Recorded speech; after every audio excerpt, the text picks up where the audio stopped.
J Mac and Swaggy Big rockin' the gear is so clean. Big guys and goes easy, off the easy for cheesy. With my steppers, our special kids, making flips so easy. Trying to win, we so greedy. All my fans are so needy, cause they need to hear them talk about that club. We do it for the dub. We do it for the dub. We do it for the dub. We do it for the dub. That TF dub. We do it for the dub. We do it for the dub. We do it for the dub. That TF dub. Welcome to the Dub, number one high school podcast starring Pat Botezy, Jeremy McInnes, Whitfield Roderick, Coach Carr, and Ron Riser. Well, all right. What's happening? What's going on? Welcome to the number one talk show. Speak out. The Dub, baby. The Dub, baby. We are in the building. We are in the building. They did it for Sam. A lot of emotion down here. A lot of emotions down here. They did it for Sam. They did it for all the players that played for Sam since he's been here. The Dub is in the building. Super excited about what just happened here. Football emotions. Yes, sir. Football Emotions, episode 94 of the Dub. We are back officially, season 3. And I was feeling football emotional because we got one of the orchestrators of that moment, Coach Todd Peterman, coming on tonight. So we're excited to have him on. What's going on, fellas? J Mac. Salute. What it do, man? Excited to have everybody here. Oh, absolutely, absolutely. Swagoo. My voice is gonna be a little bit gone, but I'm here. Oh man, already.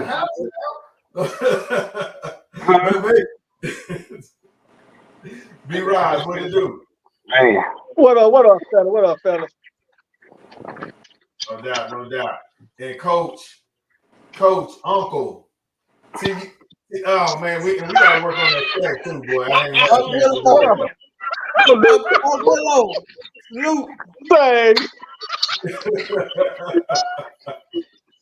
Just call me Unc from here on out.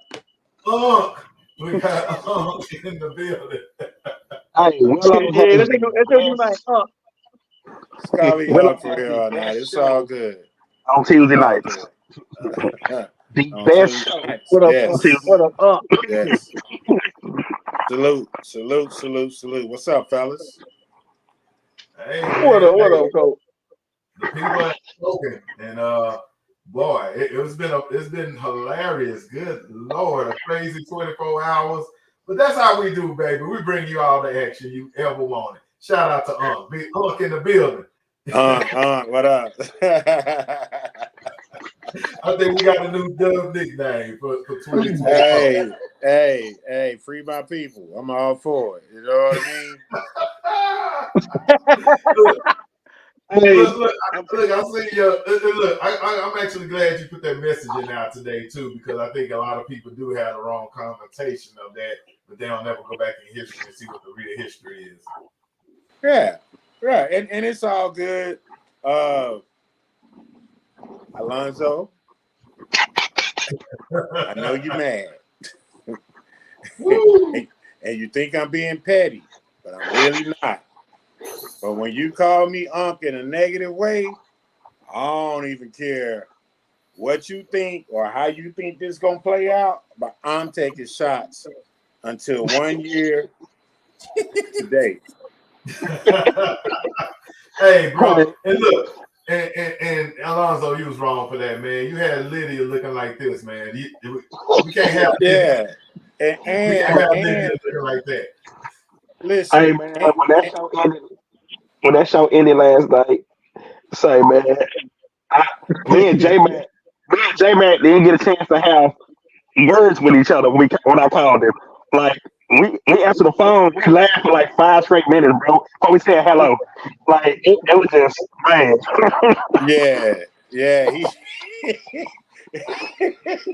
And he called me by name. You know what I'm saying? Like he directed that. You know what I'm saying? He got mad at me because Diggs was digging him out. I ain't even have a vote. And when I had a vote, I voted for him. Bro. You know, so I don't know, man. What's up, man? What happened to Alonzo last night? I'm the king of the world. Hold it. You're not that pretty. Yeah. It's on He got a hider last night. Ain't that? But this is the crazy part about it. Had he not just went nuclear, because he been practicing it, he been wanting to say it. He already thought I was gonna screw him. That negative energy just came to him because I actually thought he wanted to debate. You know what I'm saying? So, you know, but he went nuclear, and that's what emotional intelligence gets you. Ask Coach Peterman about emotional intelligence. That moment of weakness cost him the game. Oh, absolutely. In fact, let me take this moment right quick and clear up something about I posted so people can understand what I was saying. Because Willow just basically said it himself. What I was saying was the question Willow asked was the Plano East have a better chance of going 40-0 versus Anna winning the state championship. Okay. Diggs said Plano East 40-0. Alonzo said Anna. What I was saying last night was Alonzo was right. But by him just over talking himself and let his ego get the best of him, that's what made that debate shift the other way. Now, if he would have just said Anna, he would have won the debate, hands down, because we all know, if you know basketball like I know basketball, Plano East lost their entire roster from last year. There's no way in hell they go 40-0. So the correct answer would have been Anna, which is what he said, but he lost by default because he went into another stage of it. He started talking about, listen, and I'm gonna say this. Maybe I worded it wrong, and if I did, that's on me. I take that one, right? That's on me. However, when if a team goes 40-0, or a football team goes 16-0, they are the state champions. I don't care if it's 15-1. That's true. But a perfect record is a perfect record. No, it's perfect. Yeah, I thought it was understood. That's something that doesn't be said. Right, it was. No doubt. Hey, but that's all the business I'm gonna give to the guy up north.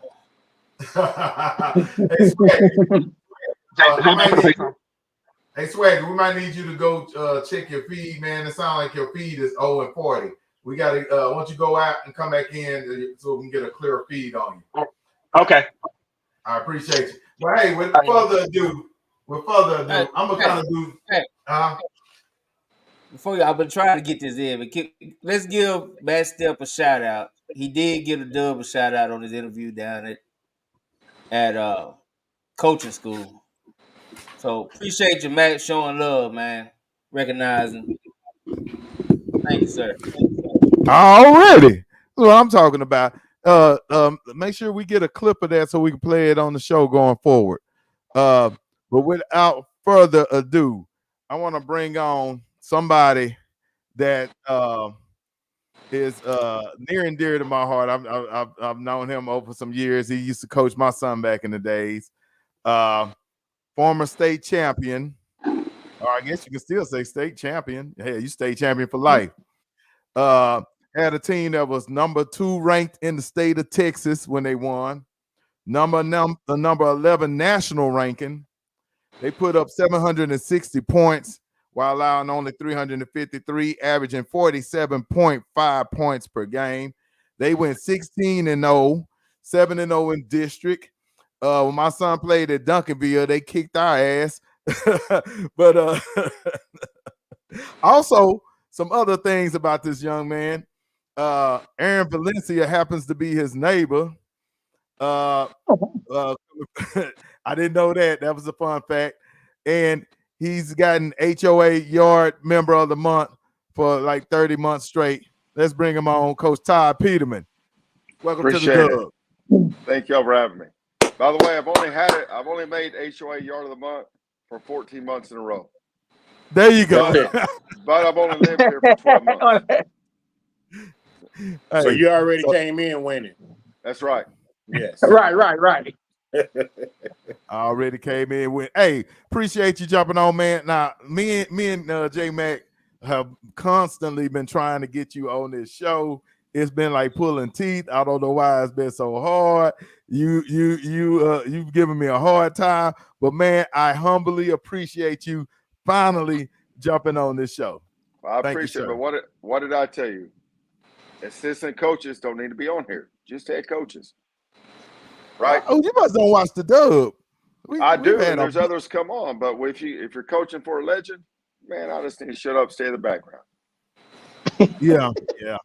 No, I get it. I get it. I know who you was working for. I know he's kind of understated. His assistants don't talk much, and you don't want to rock the boat. I definitely understand, and I respect it. It wasn't rocking the boat. Me and him were just alike. He don't like coming on the dub, right? Right?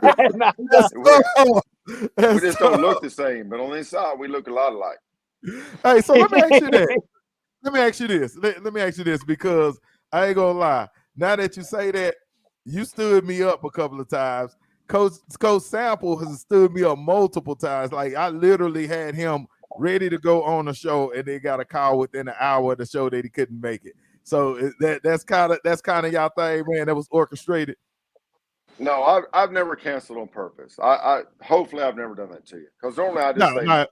No, I won't say that, but yeah, it's just funny because you say y'all kind of like, and it is hard to get him. It was hard to get him that interview when I came up there and did that Texas Made. You know why it's hard to get him? Because the old man's watching video, and he's taking notes, and all the coaches better be ready tomorrow morning when he brings those notes in. He's working. You know, no doubt. And Coach Borna said the same thing. Literally said the same thing. You guys were amazing. I appreciate y'all for the time y'all did give.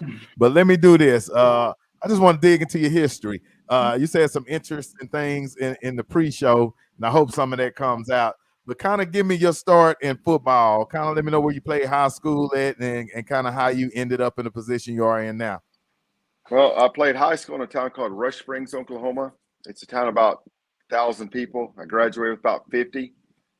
And did I lose you guys or just scream? Oh, just all right, scream. there you go. So went to college, played in college, Southeastern Oklahoma State, and spent 2 years in Stillwater where I helped coach high school football there. And the offensive line coach at Oklahoma State hired me to come to Midland and coach. I coached his son at Stillwater High School. And he had retired from college. His name was David Browning, and he's truly my mentor when it comes to football. My offense is about 85% of what we were doing in 1994. Hadn't changed much. Man, he was the old man's way ahead of his time. Wow. So I know interesting story. You won state with Sean Robinson, one of the best quarterbacks to ever do it. But it was interesting that you say known the family ever since he was a little baby. We worked together in Othell, Andrew, and me. I think it's in '98 out of Midland for David Browning. That's when we first knew each other. So Sean, I've legitimately changed his diapers when me and Othell were spending late nights up watching video. And look, and I made a joke that he changed your diapers in the Abilene game that y'all that y'all struggled to win in the playoffs. Thank goodness for the phone. Absolutely. Oh my God. So all right, so tell me about how you ended up in the Metroplex coaching football, the best place to coach football in the world.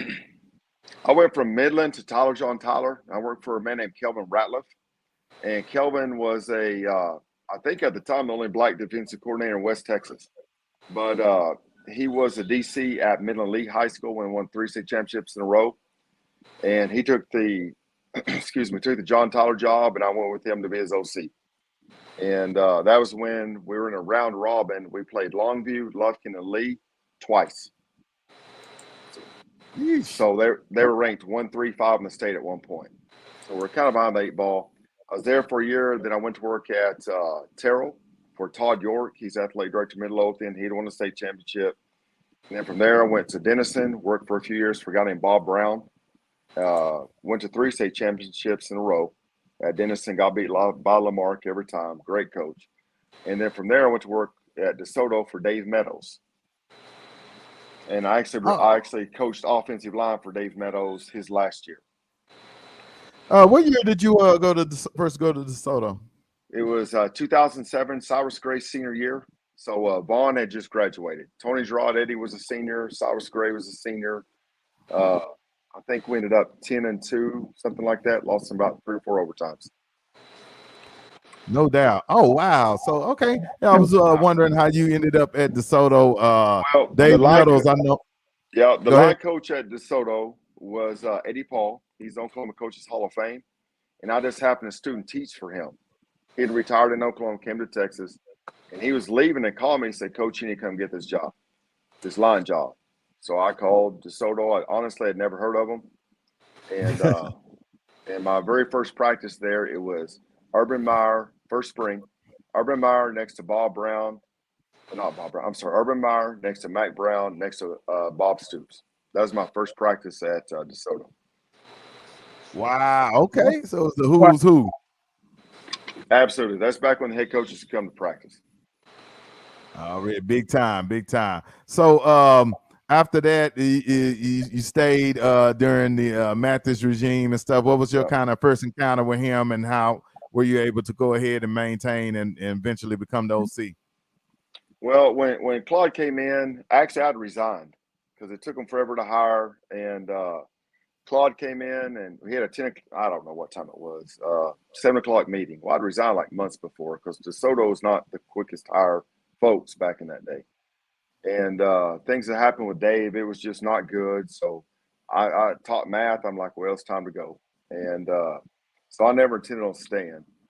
And Claude called me that night about 10 o'clock because I didn't go to the meeting. He said, Coach, you didn't show up. And I said, no, sir. And he said, how come? And I said, Coach, that's nothing against you, but I resigned a couple months ago. And he said, I'm off for your job tonight. And I said, why? He said, because out of 17 coaches, you're the only one who resigned. And to be honest, I said no thanks a few times. And by the time we're done, 5 minutes with Claude, I was his offense coordinator. Claude's got that, thing about him, and makes coaches feel good. And he definitely did me. Wow, that's amazing. That's amazing. You never know how them things work out. Right. So, all right. So we go through those years. Clyde rolls on to SMU, and then you get the head coaching job, and magic happens. It was DeSoto knocking on the door, but finally I got to kick that door down and stuff.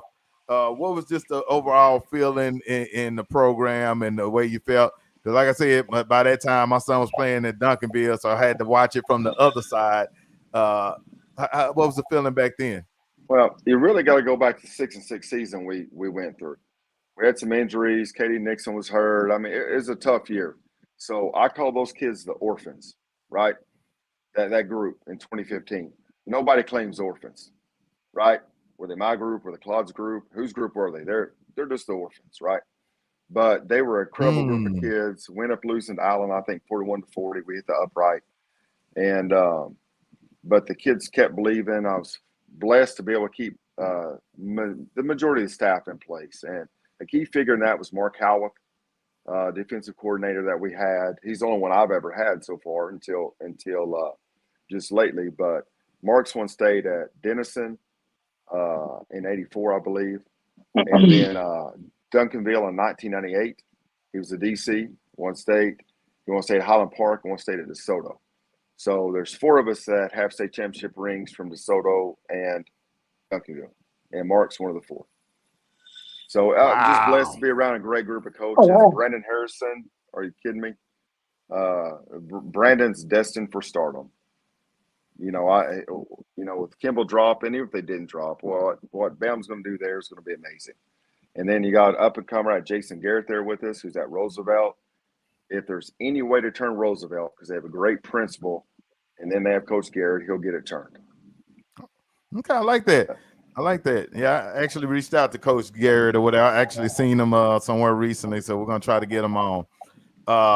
And then I know you went briefly to somewhere I forgot, and then you ended up at Duncanville. And I don't mean to gloss over the school. I just really forgot. That's all right. Went to Brewer for a couple years and went to Duncanville. Yeah, Brewer. That's it. I'm sorry. Brewer, right. That's all right. We won the most games in 32 years that last year. Definitely rebuild. When you go into schools and haven't won a playoff game in 30-something years, it's tough. But it's a place where I could bring 24 people from DeSoto and try to get it turned. Just came up a little bit short. Sound like some J-Macking. All right, Coach. So you end up at Duncanville. And you get to coach with the GOAT. And amazing hire. How did that even happen? Because you was well on your way to Brewer. You sound like you was at a job that you was gonna retire at. Well, exactly that happened. That's a CIA top secret. Will never be let out. Okay. No, it'll be in the movie. I knew the job was open. Coach Samp and I had mutual friends. When I worked with Claude, we were 1-4, and then I coached against Coach Samples. Of course, that first year they had kids hurt, they were beat up, so we beat them 2 out of 3, but nothing but respect. And Coach Samp's always been respectful to me, and of course I have to him. And I've been a smart aleck in the past, and I would say, not that he hasn't had great OCs. Okay, please don't take this the wrong way. But I've always said if I'd been his OC, he'd have a finger full of rings. And I'd made that smart. I'd made that comment so many times that actually when I interviewed, Coach Sam said, "Now, Pete, did you say this?" And I said, "Yeah, Coach, I said it. I wasn't knocking your OCs. I said, I'm just confident about your defense. If I just got to score 17 points a game to win week 16, I can live with that." So he understood, and we got along great. And everybody respects Samp, but I have incredible amount of respect for Coach Samples, how he treated me and dealt with me. I'm 54 years old. I know I read the message boards, or did. I don't as a head coach, but as OC I did, and people would say, "Well, we're 2 type A personalities." That's not true. I'm not type A. Just stuff like that. And all he wanted is somebody to come in and just manage some things. That's it. Keep the staff together, work together, and manage where he's not having to deal with that nonsense. Not that it was before. I'm not saying that. But it was an incredible staff that I walked into. A championship caliber first staff. Xavier Joe, great line coach. Xavier Brown, the very best receiver coach I've ever seen in my life, who's going to be a Big 12 or SEC coach before long. You guys can mark that down. We had Odell James at quarterback coach. We just had a great group of coaches. And all I didn't coach in practice, just sit up there and call plays on Friday, and we game plan together on the weekends. That's it. No doubt. All right, Coach, I'm going to pass it on to the fellas. We're going to talk about the Lake Worth, but we have a graphic for that we was actually going to talk about that. I didn't even know y'all was on this graphic. So that's going to tie in nicely when we get to that part. So, fellas. Okay, cool. I got to go on. Go ahead, B-Ross. I didn't. I got one quick question for you, Coach. Yes, sir. Okay, if it's a silly question, I apologize. Just don't answer it. I'll take what it is. Anyway, by you being a math teacher and an OC, do you think by you being a math teacher, dealing with the X's and O's, did that help you as far as the offensive coordinator? I guess being an OC as far as the correlation, as far as the X's and O's is concerned? As far as tendencies, definitely. So what my belief is, what you want to have offensively, you want to have tendencies. And you're blessed to have them when you're at Duncanville, right? When you're at a Duncanville or DeSoto, you can have tremendous tendencies and still score 50, right? They just can't stop it.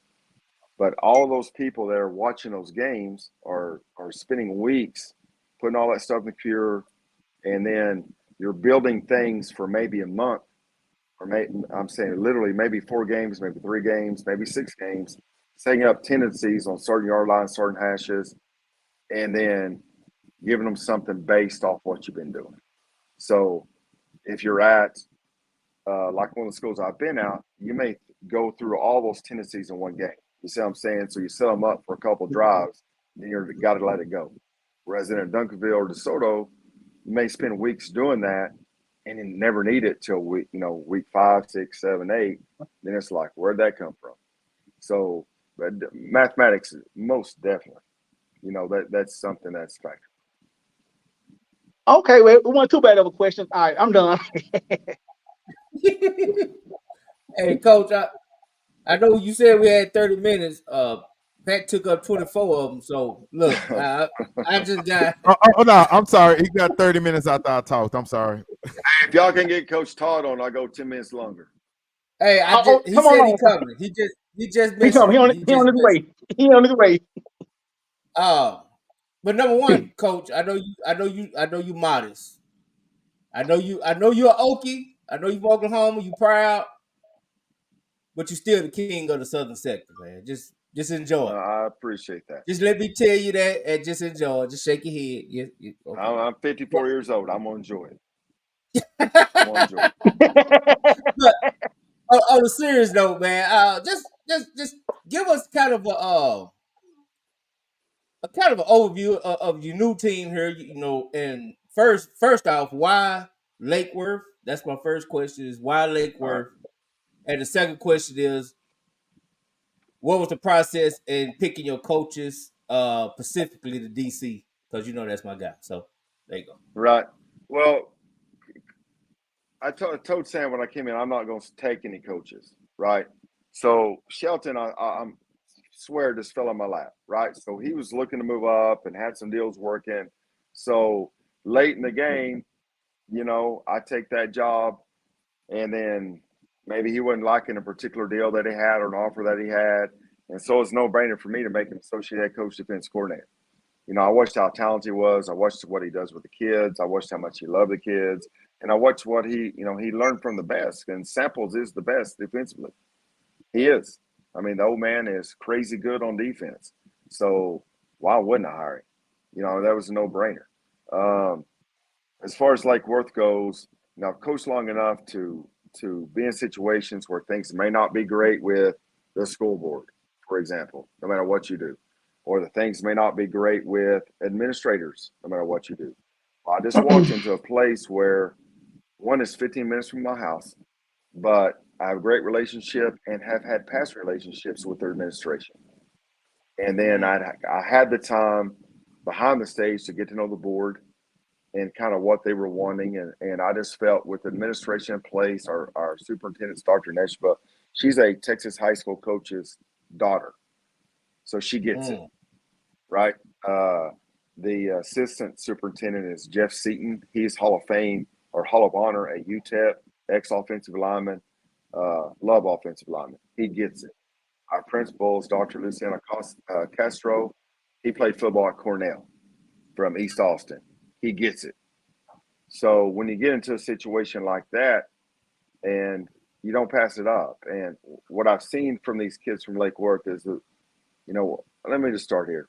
Nobody, I'm not going to use the word southern sector, but I will. In the southern sector area, I'm talking about Cedar Hill, Duncanville, DeSoto, specifically those three. I know there's more in the best Southwest, but those three schools, those kids don't go on vacation. They work 12 months out of the year. They're hungry, and they want to earn that scholarship. Forget NIL. I still don't talk about NIL. Glad to get it. All that's great. I just wish more people was talking about what college degree the kids are actually getting, but I'm going to stop there. But those kids do everything that they can do, and they don't get the credit. They're just looked at as talented teams. And I'll be honest, it does wear me out. It does. And, it's insulting after a while if you spend enough time in the southern sector and you're like, I don't know what I spent 14, 15 years. And yes, daggum right, they're talented, but they're working 12 months out of the year. And then they're going to see their trainer. The problem wasn't training or getting them to train. It was worrying about them overtraining. Right. So You don't ever Right. hear anybody truly say that. And then when I hear coaches that win state and talk about, to me, themselves, they're bragging on themselves. I mean, you don't win state without talent, incredible talent. You have to have it. And it is more about the athletes than the X's and O's. That's just my belief. I'm not minimizing coaching because you have to instill discipline, the will to win, and all those characteristics. But it is, at the end of the day, about talent.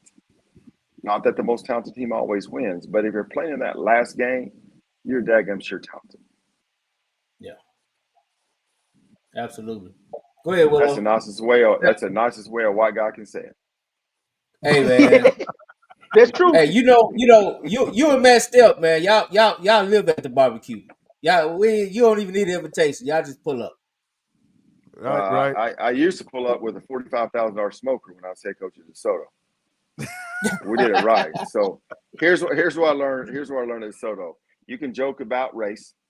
You can joke about politics. You cannot joke about barbecue.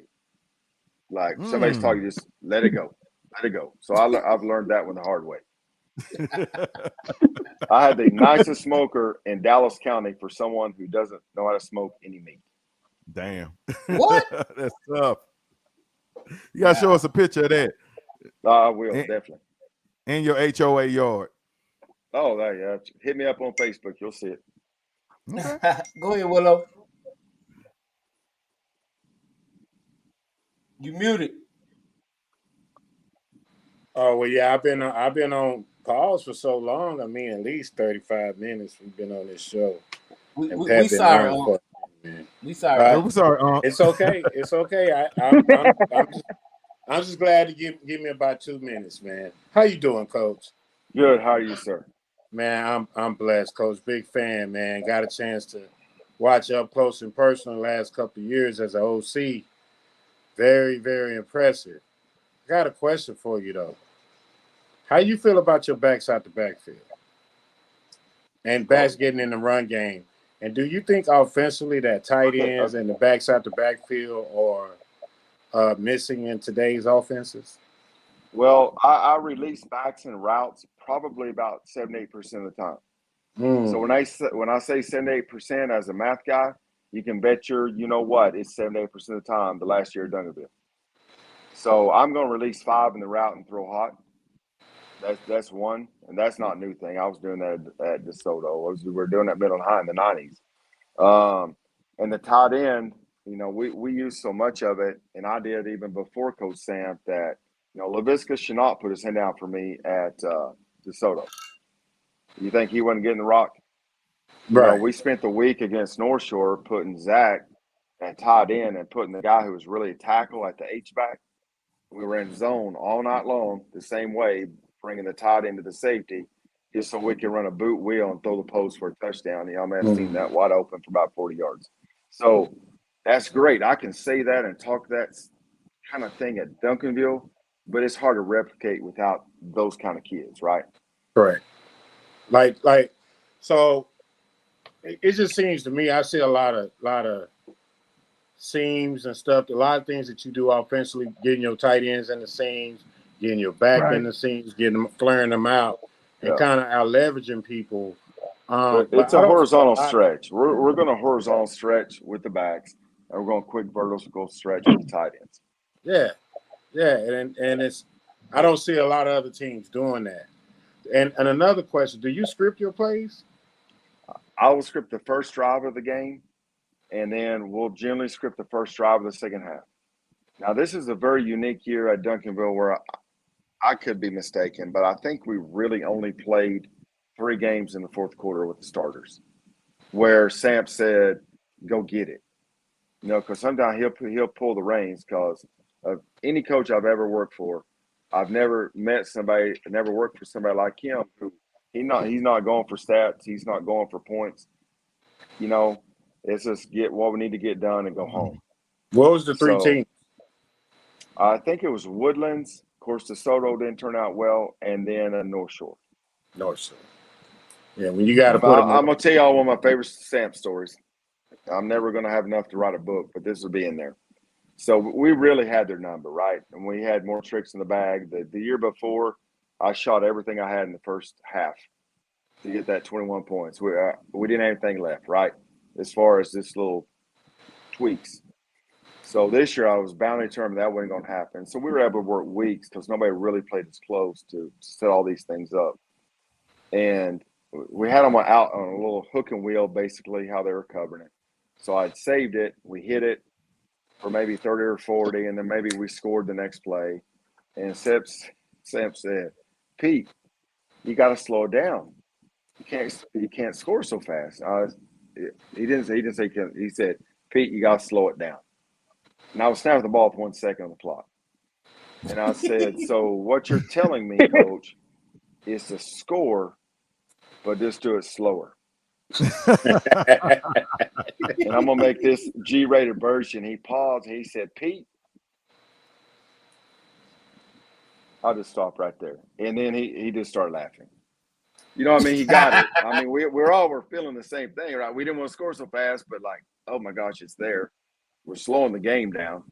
And that's just the magic of Coach Samples, right? I never was in a game where he said, he never questioned a call, right? So that's that helped me with the new staff I was with and those kinds of things. But we went from the first year saying a little bit, he was saying, "Pete, run the ball, Coach, run the ball." And year 2 it was, "Pete, throw the ball, Coach. What are we doing? Throw the ball." So that was kind of his change in a year. That's so funny. yes, great time, especially if you're my age. Working for him has been nothing but pleasure and a great time. Last All right, question. well, nothing. Hold on, I got one more question, Pat. You had 35 minutes. Last question, though, Coach. What was the most talented team you coached on? Woo! Team or offense? Team and offense. I'll let you do both. Oh, I'm not going to do the team. That's like the great debate at Duncanville the last 2 years. I'm not even going to go there. All I'm going to do is upset people. How about this? I'm going to give you this. How about the best player I've ever coached any position anywhere on the field? Okay. I give you that. Okay. This one's not even close. Desmond White. Yes, sir. Not even close. Yep. That's my dog. Not even told me close. that. You actually Not told even me that, Coach. Yeah. Yep. You actually told me He's that. the best. You can argue whatever. All the offenses are different. I mean, the 2016 DeSoto offensive line, 2 of those guys started week 16 in the NFL.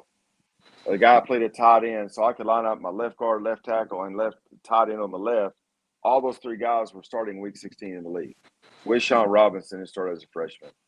We didn't have the dominant running back. We had great backs, we had the dominant one. I mean, you could argue this night and day. It's like you're going, who's the best DeSoto running back? Well, for me, I'm not going to argue it, but, Byron Hanspard, I watched play in college. It's just so many. Cyrus Gray, Marcus Murphy, Dontre Wilson, Devin Rushing. I could just keep going. Antoine Jimerson. There's so many great ones that, A lot of them. I don't even have an argument. But there's just one that stood out that he's the guy. He could read it. I'm convinced he's a Division I quarterback, would have won the Elite 11 had he not been 5'6". It's Desmond White. He's the one. And when he coached for me for about 7 years, and we got into a game one time, and we needed to throw for a first down, and we run a sheet package. Well, we're gonna run kind of hitches on the outside, some inside vert routes, and somebody down the middle. And I told Dez in the first quarter, because Dez doesn't talk much, and I said, "Dez, find me a shoot." And we were bad this year. We're particularly bad at Brewer. And the game's on the line. It's 4th and 12. So I called timeout. I just happened to see Dez because he's not going to tell me. I said, "Hey, what do you got?" He goes, "Coach, I want to ace right. I want to go joy left wide and run 84 ace shoot." So I was like, okay, we haven't done exactly like that, but we're a shoot team, so absolutely, let's do it. So my OC turns around and goes, "What are we doing? We never draw stuff up." I'm like, can't tell exactly what I said, but I was like, let's just watch. Hit him for 30 yards, first down. That's Desmond White. Cool, blood pressure never raised. And I promise you, he had that play in his pocket for probably 2 quarters. Wow. But that's how he was as a player. That's how he is as a coach. I know he's fighting now professionally. but that's just a special young man. Absolutely. There it is. There Yes, it is. sir. All right, well, Coach, the people have spoken, and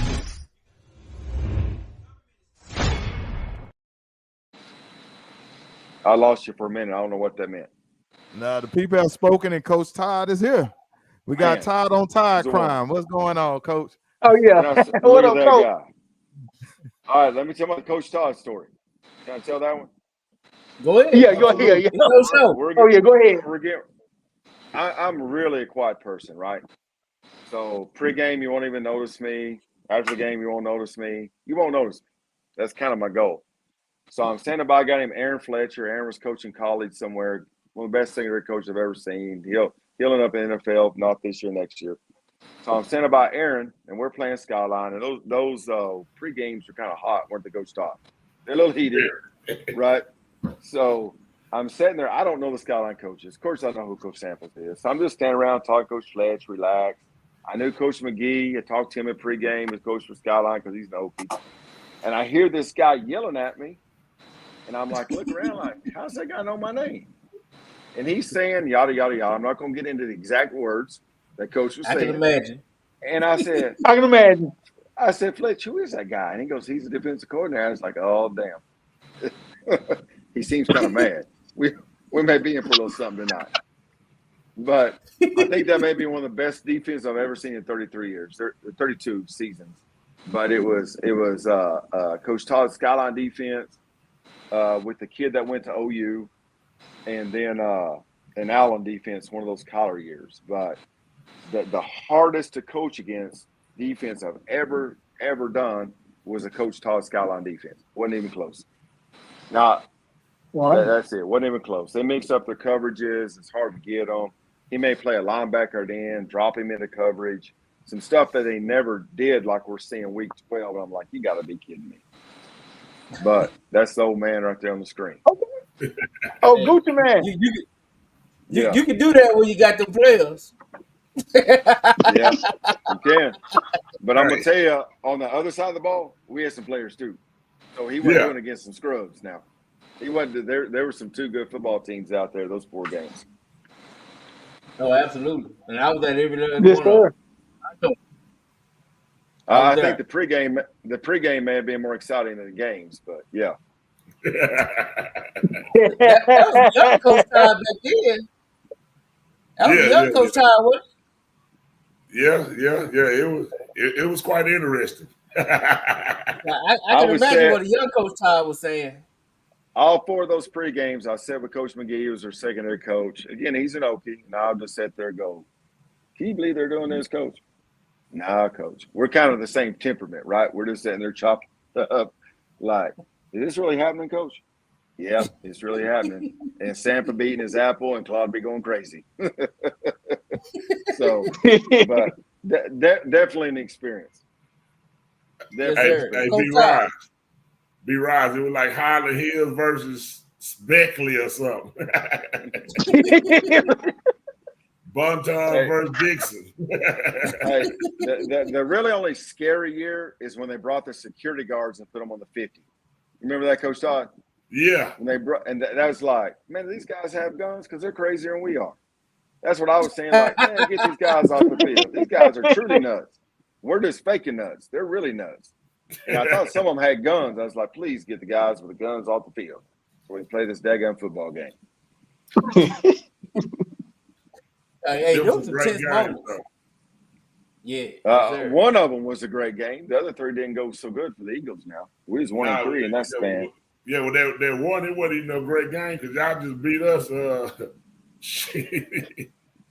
I don't know why we showed up. Y'all was down that year. Yeah. Down. The first year we played, y'all were much better than us. That year, you're much better. The other 2 could have, anybody could have won the game. You guys did. It just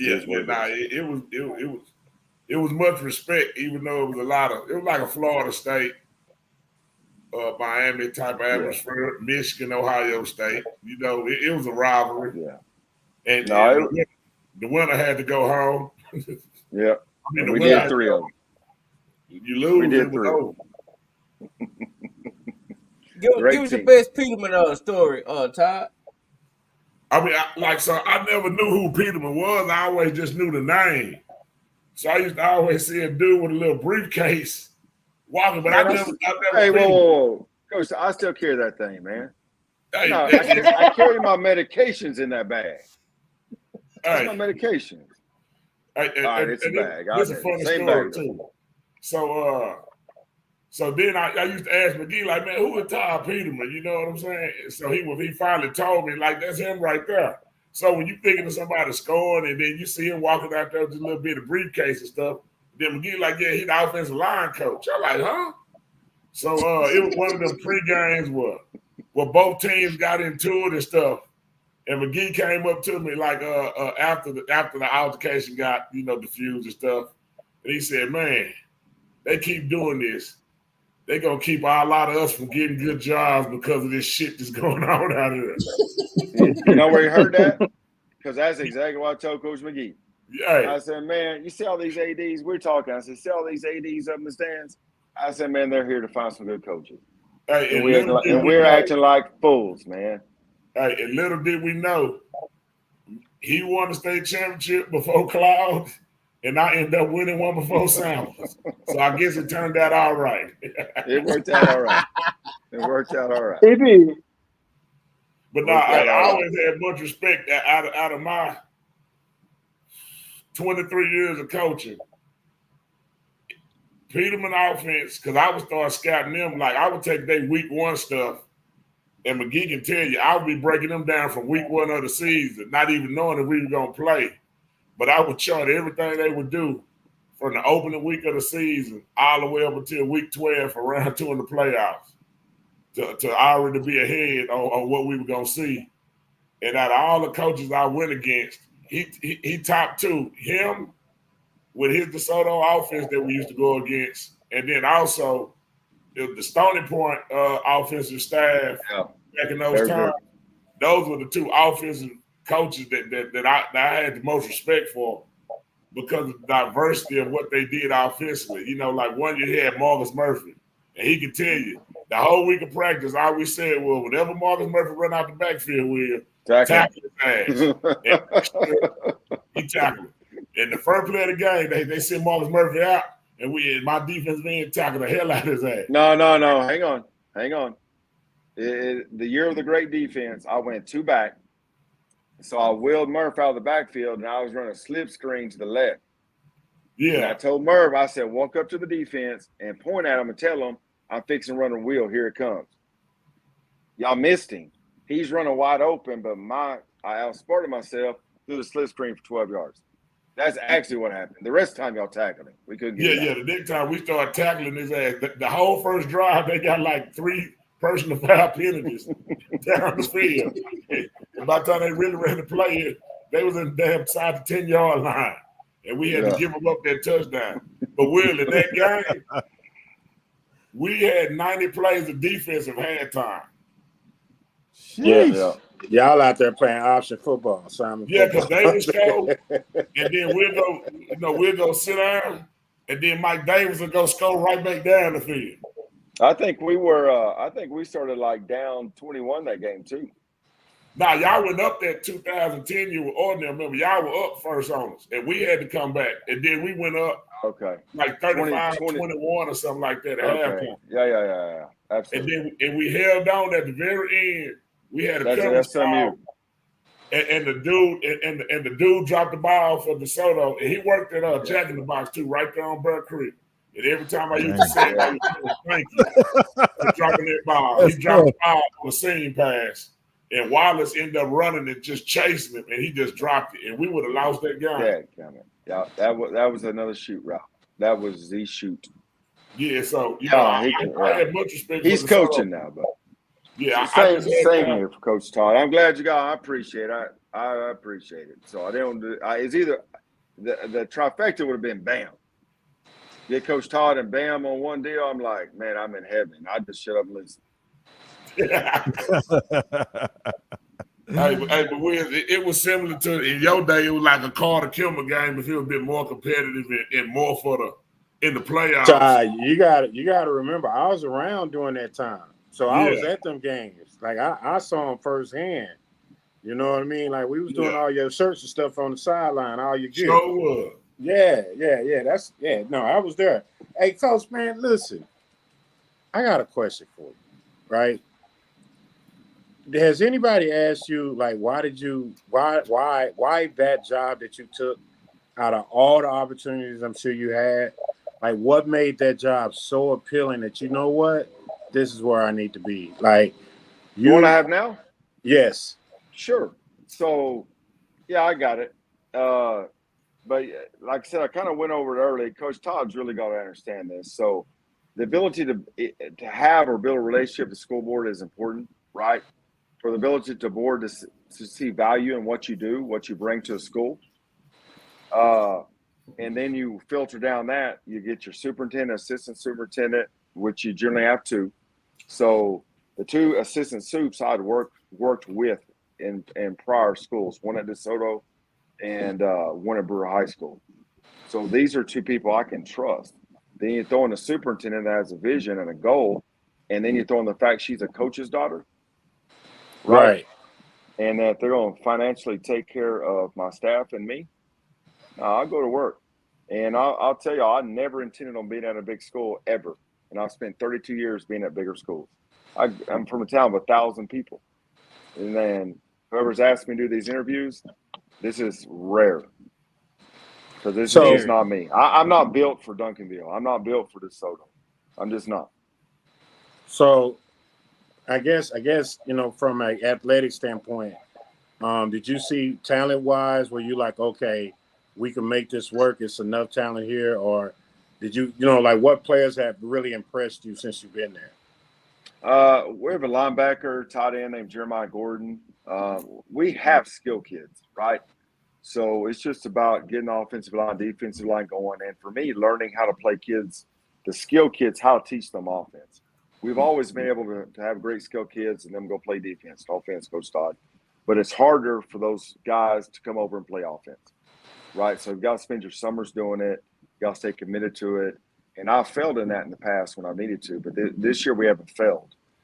We just haven't been in a situation where we start with the number 3 ranked team in Frisco Panther Creek.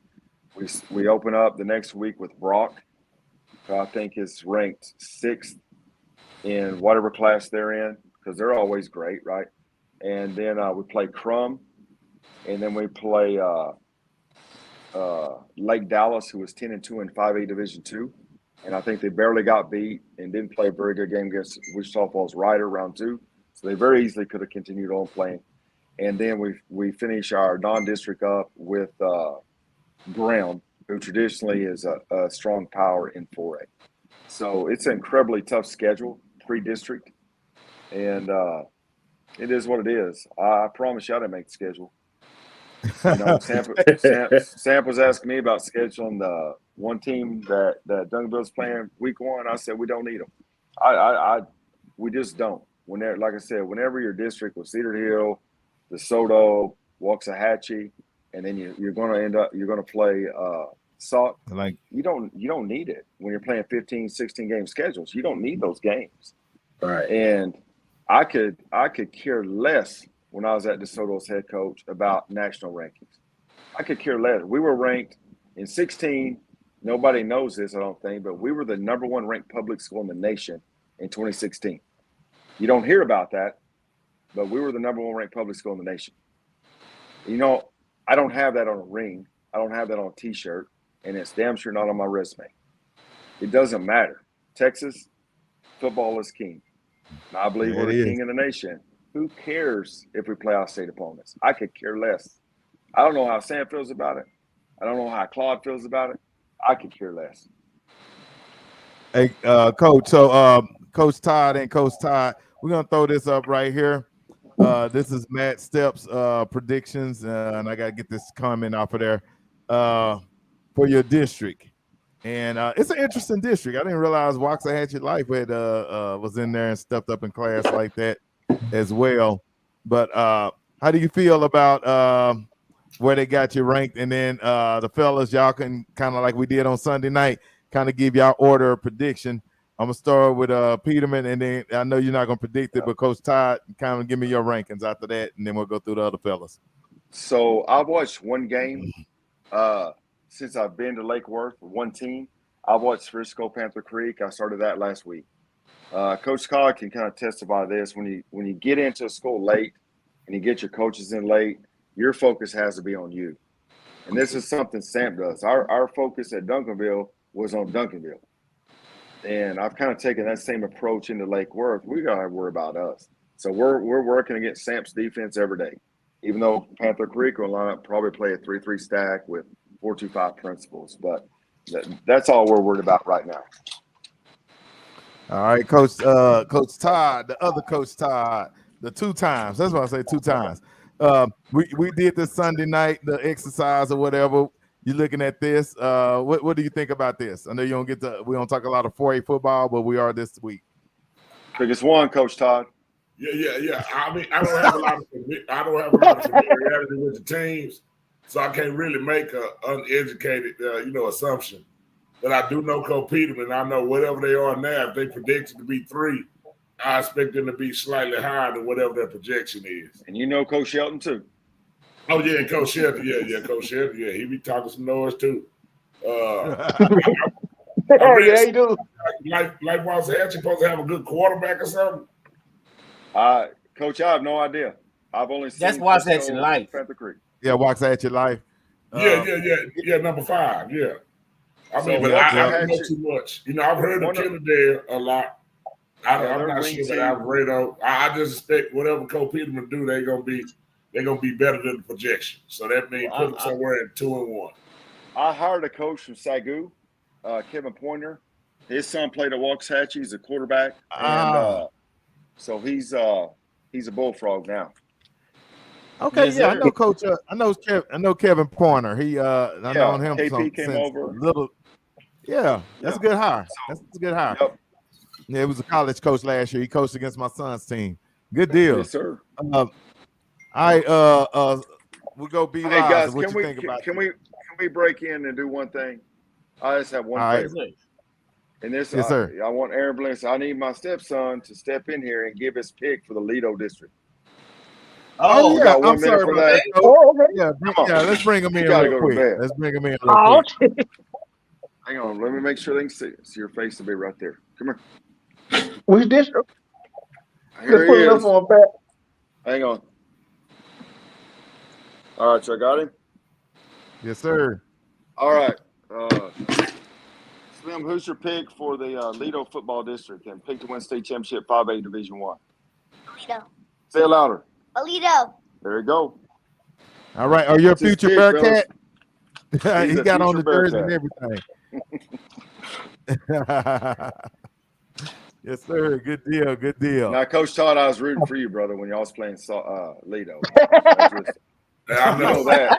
You know that because you got the game calls. You got the pre-week game calls on some of those, brother. You know that. He All wasn't right, my fellas, stepson then, though, so it's all right. So, Coach Peterman, we're gonna keep you in just for the prediction as the fellas get the predictions on this All right. district, and then we'll let you All go because I know it's past your Appreciate it. bedtime. Absolutely. but we'll at least let you hear what the fellas got to say. All right, B. Rise, what you looking like? You know what? I'm not really familiar with any of these teams. The only team I'm really somewhat familiar with is Kennedale. I know they always make playoffs for sure, but I'm not really familiar with it. But so I really can't give a prediction. But yeah, I guess I would agree with Matt. Top 4 right now. But the only team I really somewhat familiar with is Kennedale. All right. So next we'll go to Swaggy. I'm pretty sure you got a cousin or uncle on one of these teams. Nah, I don't. But I am very familiar with 5 of the teams. River Oaks, not familiar with them. But I'm gonna start with Alvarado. Alvarado can score with the best of them, but they have no defense. I've actually seen an Alvarado Lincoln game. I want to say, was it last year or year before, when it was like 60-something or like 50-something. So they have no defense. Kennedale, on the other hand, has an explosive offense. They run the wing T, and they run it to perfection. Over the past years, they had a stable of running backs every year that can do their job. Lake Worth, I actually seen Lake Worth 2 years ago defeat my Carter Cowboys 7-2. In that game, they didn't probably have no offense, but they won the game. And Ranchview, God help them. So I'm gonna flip it. I'm gonna go with Kennedale at 1. Like I said, based off the fact that they play defense and offense. So I'm gonna go with Kennedale at 1. I'm gonna go with Alvarado at 2 because, like I said, they can score with the best of them, but they just can't stop nobody. I'm gonna definitely go with Lake Worth at 3 because I believe they are the better of 4, 5, and 6. I know Coach Peterman gonna get that ball club rolling in the new future. And as far as 4 and 5 go, I'm gonna flip that. I'm gonna go with Lake Waxahachie at 4, and Ranchview gonna barely miss the playoffs. Good deal. Good deal. Okay. All right. J Mac, what you think about this list? Hey man, I know about all these teams. You know, my son played for Carter and Ranchview, so I know about everybody except Lake Waxahachie and Lake Worth.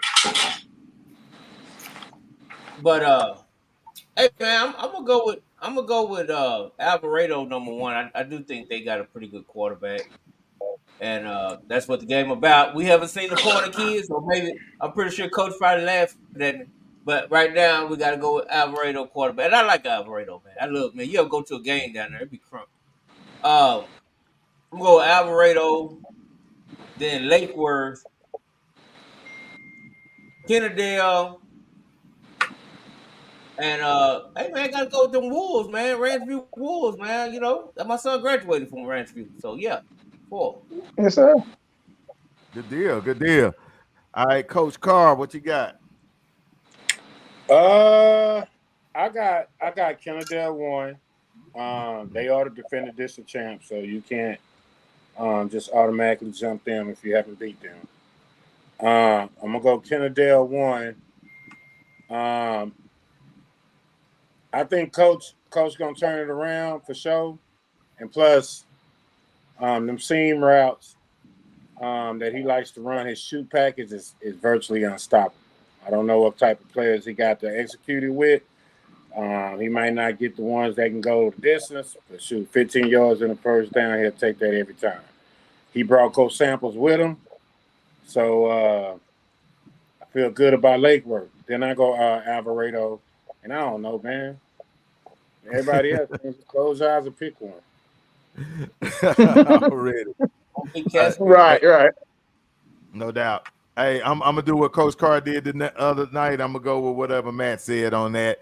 But I think Lake Worth is definitely on the come up. We're gonna give Coach Todd Peterman a couple of years to get that to his standards or whatever. I know it takes a little bit to. I just want to get with Peterman. He say he playing Panther Creek. I already know you watched Christian Trickett then, right? I don't know the names. If you want to talk to me about their defense, 3-3-5, that they really will stun into a 4-2-5. So they're really 3-3-5, 4-2-5 team. That's I'm talking about the little white wide receiver that just scores every time they throw the ball. Yes, sir. That low white wide receiver is our defense coordinator's problem to figure out. That's Coach Shelton. So if it's I'll give y'all his cell number. So how's that? Hey, he definitely gonna be a problem. I'm just gonna be honest with you. How's that safety that they have? Is he pretty good? Yes, the safety that plays the strong side, most definitely. He's a good football player. Yeah. It's just hard. Everything's relative, right? So it's real hard to tell, like, if we threw him out there with Salk, what would he look like? I couldn't tell you. If you threw him out there I don't know. That's the part that's really hard to tell. I got a news flash for you. Coach, he's a pretty good player. We got a chance. Tim Tayl's playing both ways this year. He's playing quarterback a little and ain't playing safety. No, they're most definitely talented. I think some people picked them to win state. I've maybe watched 8 to 10 hours of video, 8 to 10 hours. That's it. And it's just to see how they're lining up to formations. So we're just trying to see if we can line up, get a snap, run a play on there. Right. That's about where we're at. Yeah. No doubt. Well, Coach Todd Peterman, man, it's been a pleasure. It took us a minute to get you on. Hey, I need you to do me a favor, whisper in Coach Samples here and tell him, man, the dub is fun. It's gonna be all right. Yeah. Hey, let me tell you this. Good luck with that. Hey, I know. I've been trying. And look, and I got Coach Ty. I got 2 ties over here that you know, he gets a seat at the dinner table and we can't get him on still. So it's hard. Now, y'all It's know what I hard. did. I'm gonna tell you one last quick story. So it's Todd 2 times, right? Y'all seen that? Yeah. But the man, he didn't copyright it. He did not copyright Todd 2 times. Oh, But you know who did? I did. And I also did 3 times and used his exact stuff because he didn't take care of it. So it's kind of like an Elvis Presley type deal going back in the 40s, 50s type thing. So I'm basically using his stuff, but I own the rights to it. So if y'all see him in that necklace, please let me know. Because he's no. That's real. That happened. Oh no. That's another big exclusive. Oh no, Coach, we got to let you go on that note, man. We got to get the exclusive right. Appreciate you. If that ain't the most gangsters thing I done heard all like day. a mug. Hey, that's why we call him the king of the South. Hey, look, Man, like for hey, real. Hey, J man, that might be the second most gangsters thing I done heard. Now that actually did happen. That is actually a true story. Ask Coach Todd. Oh no. Coach Todd. Hey, he can wear it, but I got the copyright. And trademark both. He took out the publishing. Hey, I took that into sample week and I said, hey, I'm gonna call Coach Todd and show him this because I just copyright trademark this, and I've never seen him laugh so hard. He got the biggest kick out of that. Well, hey, with Todd, Jerry Heller, Peterman, we appreciate you talking about it. All right. When the disc tape dropped.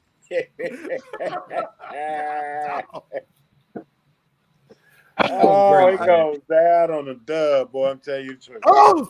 Hey, I gotta ask real quick. Todd, did you see last night's show? No, I watched the beginning, but I went out to get something to eat, so I had to put my phone up. But I'm gonna watch it today. Please do. You got let's go back and watch. You know what? I'm gonna send you the end because I just want to hear what you think. I'm gonna send it to you. Okay, y'all talking about the Uncle Tom part? Yeah. Nah, see, I think what y'all don't understand, he freestyled the 8 Mile. This, when he rapped about himself, or when Eminem did the little rap, all he did was recite the rap. Todd. He put Willow name in it. He called me by name and called me Uncle Tom. Yeah, he did. I don't care how y'all want to dress that up. He put Willow name in it. This. I'm on the verge of coming out with a no Vaseline, hit them up, chase with a little. They not like us. They not like us. But you know what was crazy is that like it made Matt Diaz look like he could see the future. Like everything he said in his opening statement became true throughout the show. He did it. Nostradamus. Yeah, I keep telling man, Matt Diggs sit back in that chair like white Jesus, and he predicted it. He did, and then at the end of the day, Diggs is the one who digging you. You know what I'm saying? Like he own you, and you come at me, the only black man on the show. Black on black violence, Todd. Hey, when he first said, "Can I do my paw?" I instantly just started laughing. Hey, I didn't even know. I knew it could be something. Willow, Coach, I was gonna give him his theme music. I was gonna give him some tracks he can freestyle to, set the audience, Coach. But I didn't know how I was getting set up. Like for real, I didn't know. I literally did not know I was gonna get set up like that. Yeah, he accused you of talking about his wife and everything. I'm like, I didn't remember that part. Coach, it just went somewhere, man. I feel like people come on our show. Him and Hyder got a lot in common. He's just a little bit better. He gonna talk about, yeah, I'm for real. You know, they could vouch for me. He talking about when he was out there debating and talking about our rules. Man, you don't want to come on our show and play our rules. You ain't got to. They our rules. You know what I'm saying? But you know, but you go to these other rules and you come on my show and you gonna call me Uncle Tom on my show. Yeah, he came on that like when Martin got mad at Varnell Hill. Yeah.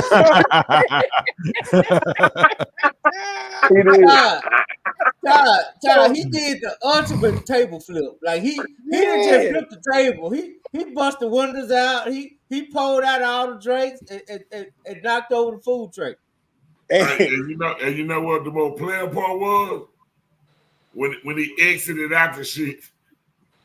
Like a mug. Yeah, he exited just out, on y'all. It just hit the Reggie Hammond. I'm coming to America. Hey, like drop mic.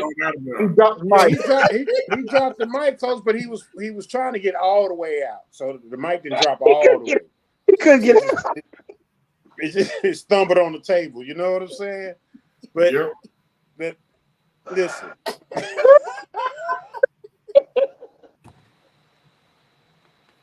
Yeah, that was funny though. Yeah, that was funny. I can't stop laughing, man. Every time I think about it. All right. Oh man, Todd, I couldn't do nothing but laugh, man, and was like, "Wow, did he really just say that?" Hey man, you know something else? I want to see Swaggy family tree, man. Yeah, Like a mug. yeah. Like, hey, Swaggy say Derek Evans was his play unk. Gary Evans. Jesse Armstead. Hey, it's a Woodtown thing. Hey, Swaggy, you gotta be stopped. Swaggy. Do you really know them, Swaggy? I know all of them. I'm saying like, do you know them, Swaggy? Yeah, my uncle played with them. Who your uncle? Marcus Leonard Henderson. Swag, I ain't never heard of him. He played with them. Let's see what year. He came out in '88 with them. Right, Swaggy. I'm finna say, that's why I'm like, well, Swaggy, you were 7 years old. Mm-hmm. Hey man, everybody was at my house back in the days. Everybody. Oh, this is gonna get good. Keep going. I'm listening. Here we go.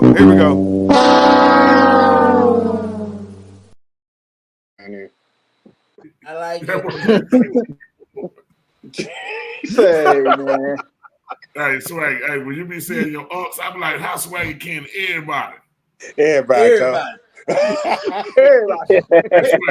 Swag, your family. Everyone he meets is incest. Everyone he meets is incest. Hey, you know what? I got somebody that I'm gonna get on the show though. If y'all want to, who? Your uncle, Derek Evans. Okay, get him on there. You can bring him Sunday. I'm saying I don't want to bring him on, Swag, and then he ain't your uncle for real though. I said play uncle. I'm saying so. I don't want to bring him on and be like, yeah, I'm gonna get you on with Swaggy, and then he asked me who is Swaggy. Right. Saying, do you want me to get him on? Like I can make a call to get him on. I'll get him on tonight. I don't feel like going for that tonight. We'll do it Sunday night. Be set up. We'll do it Sunday night. Okay, I'm gonna tell you because that week for our cousin. Yeah. Tell him you got McKinnon's little brother on the show. He know. Yeah. Cause I watching all them Carter highlights the other night. I just up one night watching all this shit. Yeah, number 68. Hey, speaking of Carter real quick, we're gonna throw this up here. I don't want to do all the 4A tonight, but we at least got to drop this one real quick. I don't know why this graphic is so big. We can't even see the bottom team. Hold up. That's because you got the stroll at the Oh bottom. yeah, I gotta get the band off of there. Yeah.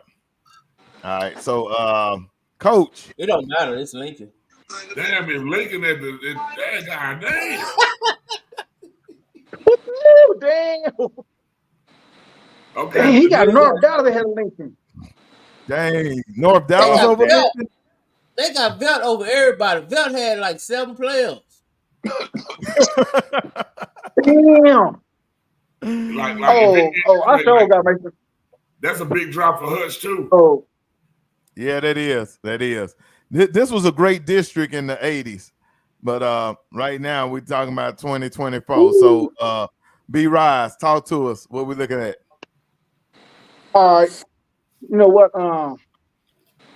It hurt my feeling to because I'm gonna contradict myself because I said Cedar Hill shouldn't be ahead of Waxahachie because they beat them 2 years in a row. But in this situation, I'm putting Kimball ahead of Carter, even though Carter is 2-0. The reason why is you're a goddamn hater. I think come on. Shut up, Anyway, let me back. Listen. You know, Kimball got better as the season progressed. Carter, they stayed stagnant. But my number 2, this is the kicker right here. I'm putting Pinkston at number 2. Ooh. And hear me out on this. Listen, hear me out on this, y'all. I did a little research because Pinkston got 4 offensive linemen coming back. And that quarterback, who was a sophomore who did all that running, he was young. So he's going to be a junior next year. So I'm expecting him to get better. And the Pender Creek quarterback, what defense said gave him the hardest problem in that district? What defense he said gave him the hardest, gave him the toughest game? Pinkston. And they got 7 starters coming back on defense. So I'm putting Pinkston at number 2. I'm putting Carter at 3. I like Conrad at 4. Okay, 5 is right. And the last 3, man, just get some dice and just roll them. The last 3 just pick them in a row. But that's it. All right, Coach Todd, I'm gonna throw you in there next before we go to Swaggy. I'm gonna go with Carter 1 until Kimball beat him. I think they need to earn the right to be number 1. I think Kimball has a great chance to beat them, but I can't disrespect what Carter has done over the last couple of years. So I'm gonna go Carter 1. I'm gonna go Kimball 2 for sure. I'm gonna go Pinkston 3. I'm gonna go Hutch 4. I don't know what North Dallas got coming back. If North Dallas looks similar, what was North Dallas record last year? Anybody know that? 0-41. No, I'm about to say 2-8. 2-8. Like 2-8. They were getting 2-8. better. Ain't no way in hell they better than Conrad. Okay, I'm gonna go. We can bet that, Todd. We can bet a nice barbecue plate on that one. I'm going 5 Lincoln. I'm going 6. I'm going 6 Conrad. I represent for the home team. I'm going 7 Velt and 8 North Dallas. And it's a possibility that Lincoln could be in the top 4 and get in the playoff. Did I have them in the top 4? No, you had them. You amazingly had them 6 or 5, but I'm willing to bet a nice barbecue plate. I'm saying, why do you think Lincoln won't beat North Dallas, Velt, and Conrad? Because they're not better than North Dallas, Velt, or Conrad. Did they beat North Dallas last year? Did they beat them last year, Swaggy? Yeah. And then I'm saying, what makes 0-20? What was the score? No. They didn't play North Dallas last year. Lincoln was in Division 2 last year. Okay, they were D2. I'm saying, like, what's They making y'all played- say? And I know my boy Garrett over there, he gonna get them rolling. They can get it right. But I'm saying, as far as next year, this season coming up, why do you say Lincoln gonna lose to Roosevelt? Cause I mean, do you really want me to say it? I mean, yeah, They blew them out last year. I mean, Badly. they might. You know what? You're right. But if my intel is right, it might be some new faces down there at Velt. So that's why I got but Velt. you gotta realize, even when Velt add some people, Yeah. the one thing Lincoln still got when you compare a lot of these teams is probably being the smallest school on this list. They football programs still have more kids than than at least half of these schools on this list. Mm-hmm. Like they going out there, Lincoln ain't going out there with 28 kids. Lincoln be having in the upper 60s to 70s, possibly 80 kids total in the program. Well, you talking about some of these schools. I don't want to go back and program. forth too much about teams that ain't even gonna make the playoffs. So I give you that. But I'm saying I think they still got a chance in this district. I mean, this district, if Pinkston perform like they did, they should take a step up. What everybody's saying is that Hutch, based on y'all assumption, that Hutch gonna take a step backwards. Ain't no doubt about that. Then that leaves Kimball and Carter. To me, from the assumption of what I've been hearing, Carter. Why you don't like Conrad, Coach? Why you don't like Conrad?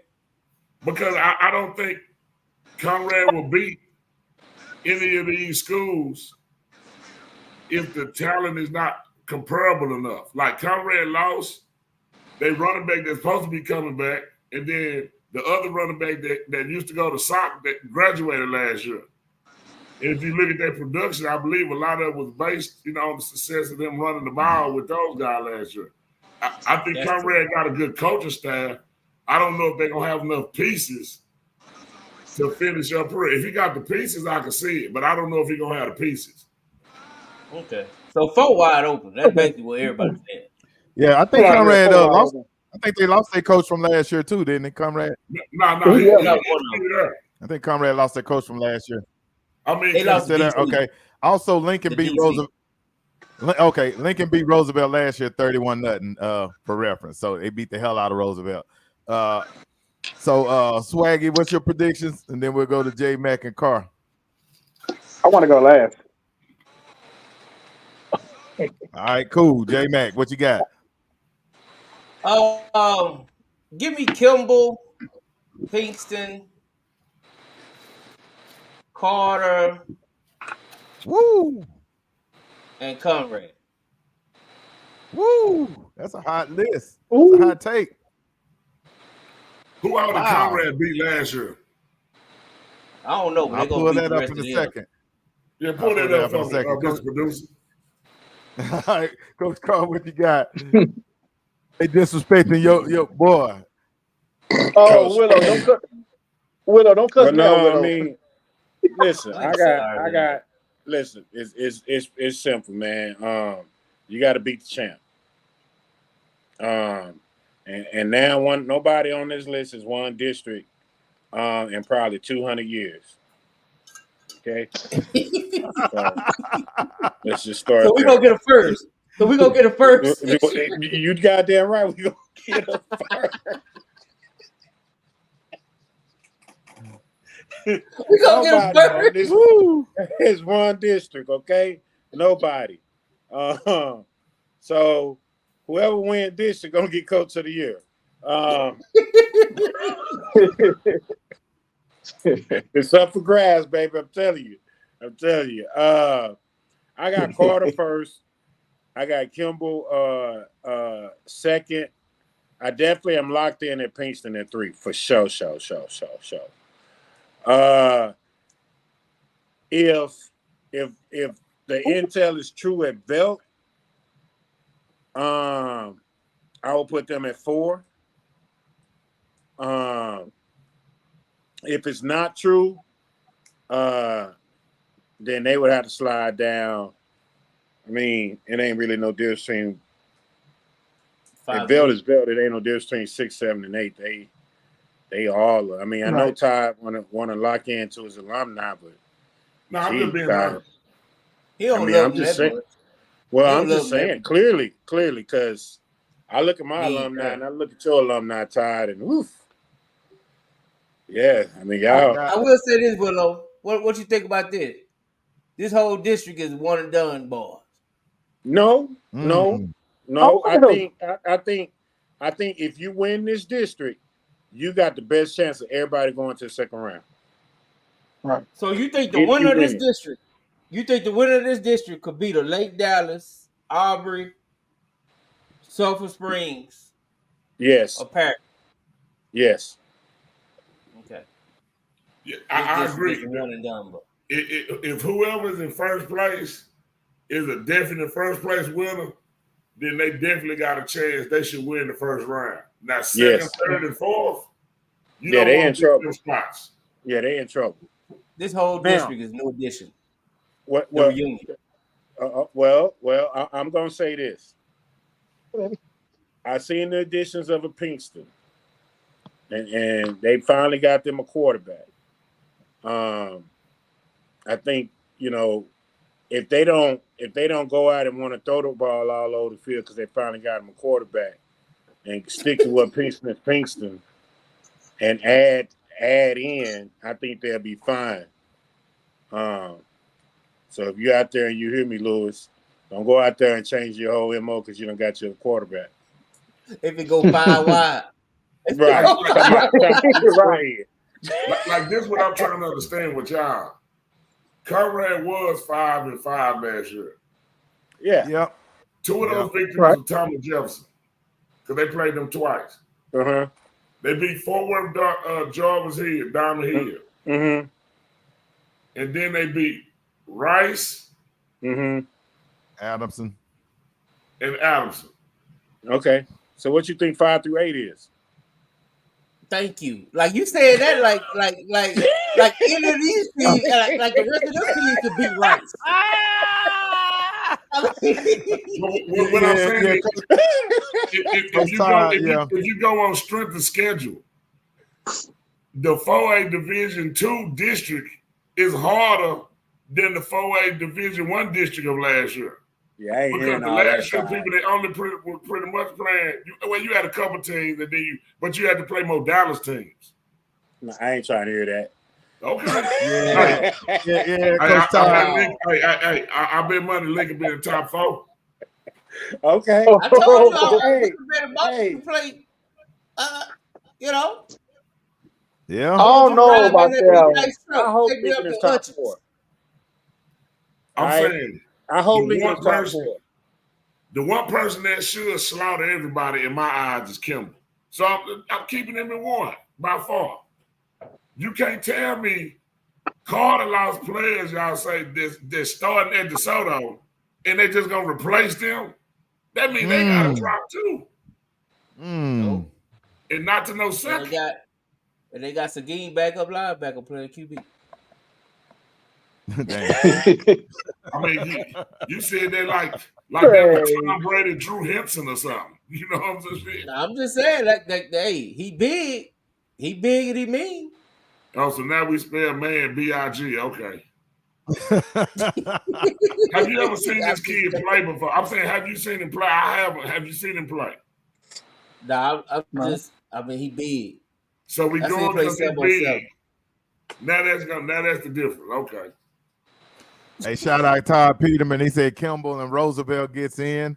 I know he's showing love for his guy Jason Garrett. Hopefully he can do it because that's one of my schools I went to. If Garrett made the playoff, he need to get Coach of the Year for the fucking state. Coach of the Year, Coach. Coach of the Year. Hey, that ain't no last matter. I'm saying if he can turn that thing around from not winning a game in 2 years and then to qualify for the playoffs, like that's a superb hell of a job. Absolutely. Now facts. All right, Pat, It is. pull it back Yeah, up. that's fact. All right, here we go. Okay, let me break this down for y'all. Of course, I'm going with Carter at 1. And I'm gonna tell you why I'm going to Carter at 1. See, we keep a lot of stuff in house at Carter. J-Mac has been good to us over there, but we don't get on the internet and splurge who we got. You're gonna see that in week 1. Kelbo at number 2, of course, but that number 1, number 2 could go either way. Now this is where it gets tricky. I heard you guys talk bad about a couple of teams on this list. Pinkston, they are not a sure at number 3, and I'm gonna tell you why. Because that Lincoln team also has been grateful of J-Mac in this summer. Just like I said about Carter, Coach Johnson keep his stuff in-house also. Lincoln could very well vault to that number 3 spot. Lincoln and Pinkston could battle out that number 3 and number 4. But Wilmer Hutchins has the most experienced quarterback besides Kimball and TJ McMillan. So that 5 through 3 can go to them 3 teams. Now, as far as Belt and North Dallas, they just probably gonna be playing college football 25 a lot early after week 10. But as far as y'all saying about the first round, that number 1 and number 2 could easily get out the first round. I'm gonna tell you why that. Carter, for the past 2 years, has eliminated Sulphur Springs. Kimball, if Carter and Kimball finish 1 and 2 respectfully, either one of them can take out a Sulphur Springs, a Aubrey, or a Paris. Now, that's where the tricky part come in at. Kingston also can finish at that 3 or that 4 and either give Panther Creek another scare or this time beat them. So anything's possible. Remember last year, Kingston lost 21-20 to that same Panther Creek team. So don't just give 7-4-8 the crown yet, because 8-4-8 got some teams that can walk in there and pull some upsets. Yeah, I think overall I like that district. I think it's a good competitive district. Like I said, it was great in the 80s and 90s, but I think it definitely helps Kimball and Carter try to get to where they need to go to. But Lincoln will be Lincoln's going to be a good team this year. Keep your eyes on Lincoln. Hey, shout out Coach That's a John. fun district. I got a question too. Solana's in the other district for the first round, correct? Right. Yeah. What district they play? Pretty good. Nah, it ain't that district. They play. Oh, no, they play don't. 7-4-8. They play 7. Hold on, Pat just pulled it up. Pat just showed it. There you go. I'm saying when you looking at this, Ooh, that's tough. I mean, like we agree, like nobody would really want to play Panther Creek, correct? Correct. Right. How do y'all feel about anybody playing Solana? That would be the third team over there. I feel good about it. I'm gonna tell you why. Because I'm not being biased. I'm being serious. Carter had both of them teams beat last year. Both of them. They had Panther Creek 17-7, and they let them come back. They had Solana on the ropes, and they let it slip away. So I believe Kimball could beat either one of them. To be honest with you, Kimball won't play one of them because Kimball will be looking to play. If Kimball is the second, they'll be playing 3 and 4, not 1 and 2. Like you said. Right. See, the scariest one on his list is Lake Dallas, who's moving down from 5A. That's the one that you pencil in on and say, okay. And I like how Lake Dallas sitting at 3 right there, because I believe when it's all said and done, they're gonna be number 1. But this is my thing though, Swaggy. Why do you bring up what Carter did against Panther Creek when the toughest game Panther Creek had was against Pinkston? Yeah, I agree with that, and that's why I said a while ago. If Pinkston was to finish at the 4th spot, and Panther Creek number 1, that's not a gimme. That's not a where you say, oh yeah, they gonna blow them out. So like when y'all said that whole district 1 and done, no, it's not gonna happen. Hey, Swaggy. Nobody But this said is what I'm saying now. done. Kimball gonna beat Sulphur Springs. They gonna win the district. Carter gonna have a tough fight against Lake Dallas, and that very easily could be a 1 and done. And 3 and 4 are gonna get the hell beat out of. Right. Campbell is not winning District 8-4A. All right. I stand on that. Matter. It don't matter if they win 8-4A or they get second. Them are the two favorable places that you want to be, and even if you get second, you rolling the dice. Yeah, this true. That's true. That's true and false, and I'm gonna tell you why that's true and false. It can't because be both. that happened. No, that happened a couple of years ago when everybody thought Wilma Hutchins would finish that 2 was gonna get beat, and they the only ones that in our district won that year over the Kaufman team. So, like I said, anything can happen. But no. The year Wilma Hutchins beat Kaufman was the year Hutch won district. Well, they won district 5. They won district. We played Hutch, and then they didn't lose no more until they lost to Salina, and it was a close game in the second round with them and Salina. They wasn't no second place team. That's when they had the quarterback. What I'm saying is they won district that year. Julio. Yeah. But they didn't win district. Carter won that district, but Carter had to forfeit games. So that gave Wilma Hutchins that number 1 spot. Carter got that spot took from them like 2 weeks before the season was over with. But I'm saying, when was the last time that Hutch won in the playoffs? Because you may be mixing it up. When the last Hutch victory in the playoffs? That was that year. I'm saying, how long ago was that? That was probably about 4 years ago. Hold on, I'm gonna look it up. Y'all can keep debating all the other stuff. Because what happened, Todd? Hutch played Waco La Vega that next week and got beat. You might be right. I just want to do a little checking. But I'm because still saying that year Carter beat Hutch on the field. Carter was undefeated that year. I remember one of them. I remember one of them years that did happen. Let me Matter go. of fact, that was the COVID year, Ty, when it was just 6 games. It was district games only. Carter finished 6-0, but they had to forfeit because of the ineligible player. So they went from number 1 all the way to number 4.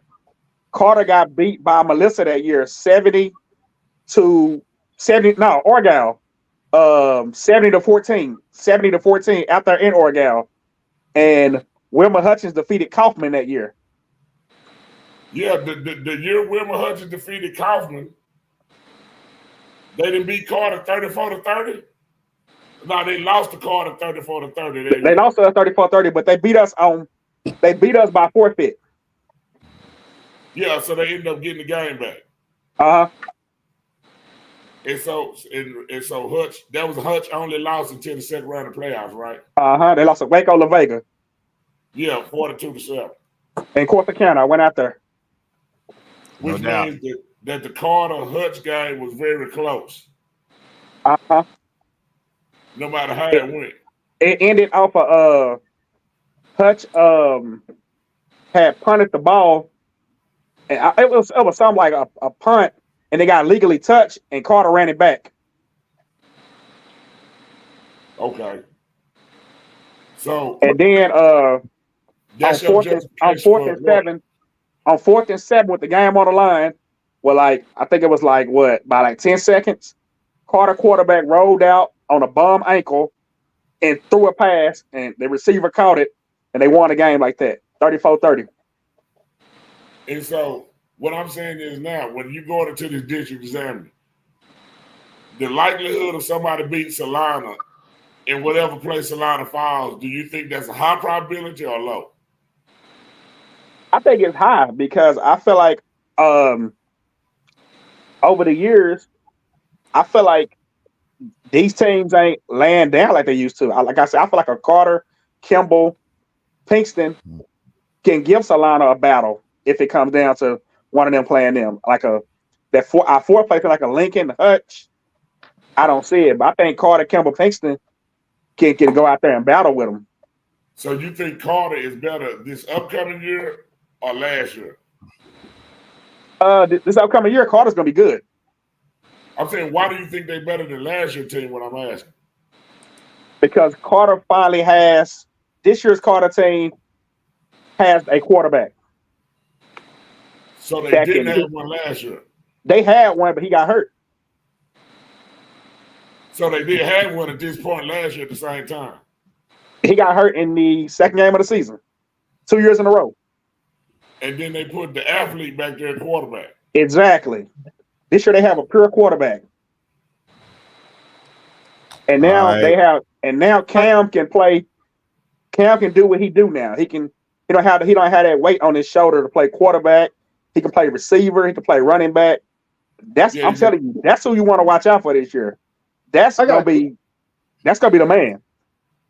Well, hey, I hope they do it. I hope it's not like Carter basketball where we keep running into that into the dreams getting crushed in the playoffs. But it's getting late, fellas. I appreciate everybody jumping on. Hey, shout out to the new Todd 2 times right here, Todd Peterman. But shout out to him for being on the show tonight. Coach Carr, you got any parting words before we shut this thing down? Oh, yeah. Unk out. I was waiting on that. Unk out. I had a quick question, but I asked it Sunday, man. I just got one last question before I leave. Swaggy, after the first 3 games, what is your projection of Carter's record? You want my honest opinion? 3-0. 3-0. We're gonna be Van. We're gonna be Panther Creek, and we're gonna beat Pine Tree. We're gonna be 3-0. Okay. Quick question. Yes or no? I got real quick. Be free. Yeah, he ain't paying Wi-Fi bill. Hey, be right. Yeah, the show said, "Hey, say that question for Sunday like you intended." Oh man, I want to hear what you got to say too. Be right. Yeah. Unfortunately, we out, man. Hey guys, appreciate y'all for jumping on the dub. Coach Todd, he wanted you on there, I guess, to soften you up and stuff like that. But man, hey, we got to get your reparations back. But I know, man. I gotta go find me get a lawsuit going. Like a mug. Oh man. With that being said, man, hey, Pat Boteezy.